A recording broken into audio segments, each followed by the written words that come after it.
This new phone is mind-blowing. It is 1000 times faster than my iPhone 14 Pro Max and the Galaxy S23 Ultra. Imagine you wake up in the morning and you're late for work and you also forgot to charge your phone, but then you realize you have the fastest smartphone charging in the world. So you plug your phone in and under 10 minutes your phone is fully charged from 0 to 100%. That's the power of 240-watt charging in Realme GT3. And no, you don't have to buy this charger separately. It actually comes inside the box for free. I've been using this phone for about a week now, and I gotta say, I'm downright spoiled by this charging speed standard that I just don't get on my other phones. It is obviously really cool, but is it actually feasible long term?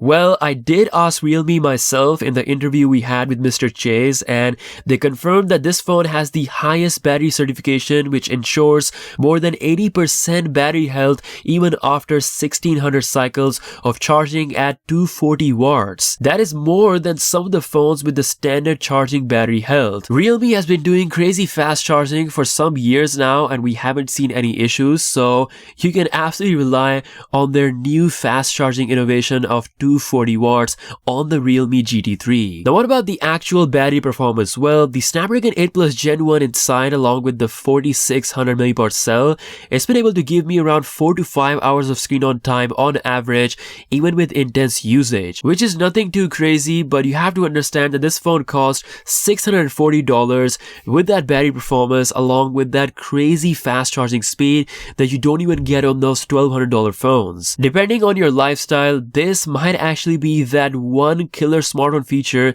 that you were waiting for. Now you may be thinking there has to be a catch, and that actually is a lack of wireless charging. It's not something I do every day on my phone, so it doesn't bother me that much, but it might actually be something important to use, so definitely consider that. Now in terms of the design, we've got this pulse interface look. The back camera has a transparent area where you can see the Snapdragon 8 Plus Gen 1 chip along with the RGB light that you can customize depending on your taste. It is definitely a unique look which is in line with how Realme designs their phone, but let me know what you think about this look in the comments below. Looking at the display, we have a 6.7-inch 144Hz screen that is super smooth and plenty bright, coming at 1400 nits. I love how you can dynamically set the refresh rate based on the applications, which is a great set of customization. Depending on which app you use the most, you can set the refresh rate from 60 to 90 to all the way 144 Hz. Now in terms of the software, we have Android 13 running with Realme UI on top.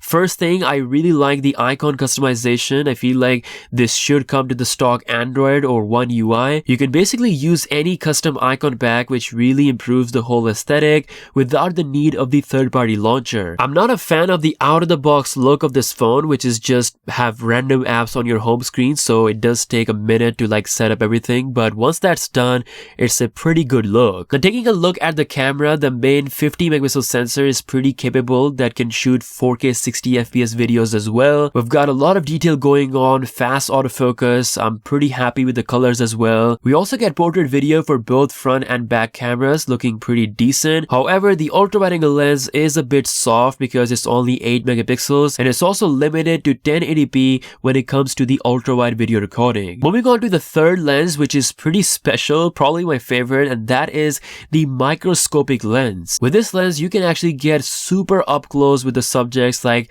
super duper up close. You get to see amazing details that is just not visible through normal eyes or with the other macro lenses that you find on other smartphones. So overall, considering what this smartphone can do, which is the ridiculously fast charging speeds, honestly see a lot of people buying this phone because of this ridiculous fast standard, and there's definitely a big space for a smartphone like this in the market. Considering its $640 price with Snapdragon 8 Plus Gen 1 chip, 50MP main camera, 4600 mAh cell, it is definitely a decent package overall. But what do you think about this phone in the comment section below? With that being said, I'll catch you guys later. Peace out.